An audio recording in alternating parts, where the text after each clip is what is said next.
بسم الله الرحمن الرحيم. السلام عليكم ورحمة الله وبركاته. انفض المولد، انتهى المولد والنادي الأهلي رجع بعد تعادل ماتشين وخسارة ماتش. فبصراحة حاجة تزعل وحاجة تضايق وحاجة تخلي الواحد يبقى مخنوق لما يكون أكبر نادي في أفريقيا وعامل صفقات بالمليارات وتروح مش قادر تكسب ماتش. دي مشكلة.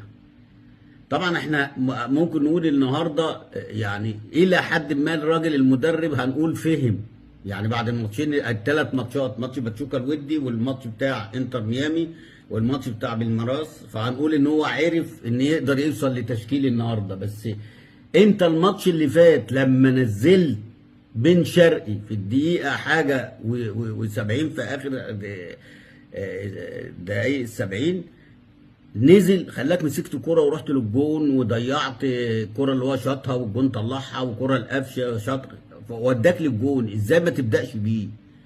يعني دي بقى من الملاحظ النهارده. اول هام ان انت ازاي ما تبداش بديانج، ده انت الفرقه كلها ما اتظبطتش لما ديانج نزل.